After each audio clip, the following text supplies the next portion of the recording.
আসসালামু আলাইকুম প্রিয় শিক্ষার্থী। আজকে আমরা আলোচনা করব নবম ও দশম শ্রেণীর সপ্তম অধ্যায় শব্দ ও তরঙ্গ। এই অধ্যায়ের সূত্রসমূহ এবং সূত্রগুলো কোথায় কোথায় ব্যবহৃত হয়। ওকে, তাহলে আমরা শুরুতেই দেখি যে এখানে টি ইজ ইকাল টু আছে 2 পাই √2 পাওয়ার k/m এবং এই টি দ্বারা আমার কি দোলনকাল, এই টি দ্বারা কি দোলনকাল। ওকে, তাহলে দোলনকাল দিয়ে যদি প্রশ্ন আসে যে এর যে কোনো একটা উদ্দীপকে থাকলো বা প্রশ্ন থাকলো যে দোলনকাল নির্ণয় করো, সেক্ষেত্রে আমাদের T is equal to 2 pi √2 power k/m। এই কে আমাদের ধ্রুবক, কে কি ধ্রুবক এবং এম কি ভর। এখন দোলনকালের আমার সূত্র দুইটা।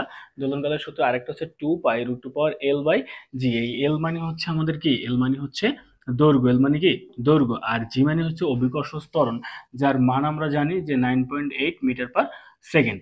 এখন দুইটা সূত্র কোনটা কখন ব্যবহার করবো এটা নিয়ে একটা প্রশ্ন থাকে।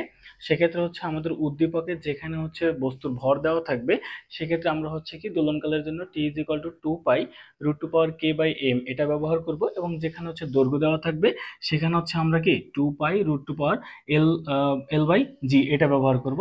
এবং আরেকটা সূত্র আমাদের টি দ্বারা, আরেকটা সূত্র আছে এখানেও, ক্যাপিটাল টি দ্বারা বোঝা পর্যায়কাল। এই ক্যাপিটাল টি দ্বারা কি বোঝায় আমাদের পর্যায়কাল। যদি আমাদের বলে যে পর্যায়কাল বের করো, সেক্ষেত্রে আমরা বের করতে পারি কি টি ইজ ইকাল টু 1/f, এবং এই এফ আমাদের কম্পাঙ্ক, এফ কি কম্পাঙ্ক। ওকে, কম্পাঙ্কের একক কি হার্টজ, কম্পাঙ্কের একক কি হার্টজ, এবং পর্যায়কালের একক এস, পর্যায়কালের একক কি এস। এবার আরেকটা যদি বলা হয় বেগ নির্ণয় করতে, V is equal two F lambda. তো আমরা এফ জানলাম যে এফ কি কম্পাঙ্ক, এবং ল্যামডা কি ল্যামডা তরঙ্গ দৈর্ঘ্য, তরঙ্গ কি দৈর্ঘ্য। তাহলে আমাদের আরেকটা ইম্পর্টেন্ট সূত্র আছে এখানে, v/v0 is equal to √2 power t/t0। এটা আমাদের বেগ এবং কি তাপমাত্রা, বেগ এবং কি তাপমাত্রা, এই দুইটা জিনিসই নির্ণয় করতে ব্যবহার করা যায়।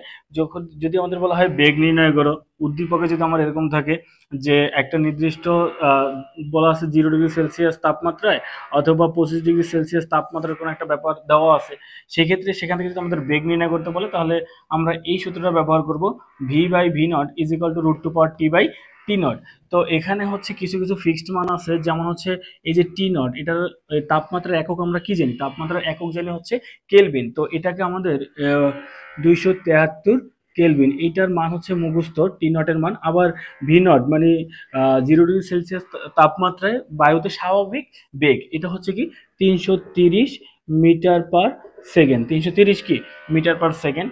ওকে, এরপর আমাদের শব্দ শুনতে পাবে কিনা এরকম যদি একটা প্রশ্ন আসে, সেক্ষেত্রে আমরা ব্যবহার করব এই সূত্রটা যে 2d ইজ ইকাল টু ভিটি। কি 2d ইজ ইকাল টু কোনটা ব্যবহার করব, ভিটি। এখানে ডি মানে দূরত্ব, ডি মানে কি দূরত্ব, আর এই ভি মানে বেগ।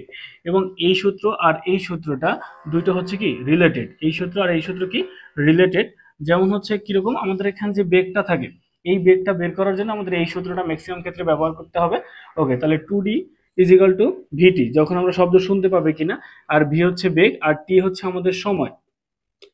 এই সময়টা মানুষের মস্তিষ্কে একটা শব্দের স্থায়িত্বকাল, সেটা কত 0.1 সেকেন্ড। তারপর আর কি আছে, এরপর আরেকটা দেওয়া আছে, দেখেন যদি আমাদের কম্পাঙ্ক দেওয়া থাকে, যে কম্পাঙ্কের সংখ্যা দেওয়া আছে উদ্দীপকে, সেক্ষেত্রে আমাদের কি করতে হবে যে T is equal to T by small হাতের টি ইজ বাই এন।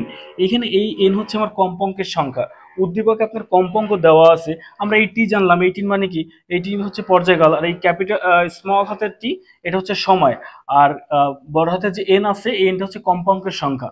আর একটা যদি এই কম্পাঙ্কের সংখ্যা দেওয়া থাকে এবং তরঙ্গ দৈর্ঘ্য দেওয়া থাকে, সেখান থেকে আমরা এই যে দূরত্ব নির্ণয় করতে পারি। এস ইজ ইকাল টু কি, এস ইজ ইকাল টু জানি কি এন ল্যামডা। এন মানে কম্পাঙ্কের সংখ্যা, উদ্দীপকে আমার কম্পাঙ্কের সংখ্যা দেওয়া আছে। এরপর তরঙ্গ দৈর্ঘ্য, তরঙ্গ দৈর্ঘ্যের মানটাও দেওয়া আছে। আমরা ল্যামডা ইজ ইকাল টু জানি যে তরঙ্গ দৈর্ঘ্য, তাহলে ল্যামডার মানও দেওয়া আছে। এখন বললো সে কতটুকু ওই শব্দ দূরত্ব অতিক্রম করে, সেই দূরত্ব নির্ণয় করার জন্য আমাকে এই যে S is equal two N lambda এই সূত্রটা ব্যবহার করতে হবে। আশা করি সূত্রগুলো বুঝাতে পেরেছি। এরপর আমরা এই অধ্যায়ের যে সৃজনশীল বা ম্যাথ, এই সূত্রের সাহায্যে যে ম্যাথগুলো কিভাবে সলভ করা যায় সেগুলো নিয়ে আলোচনা করব।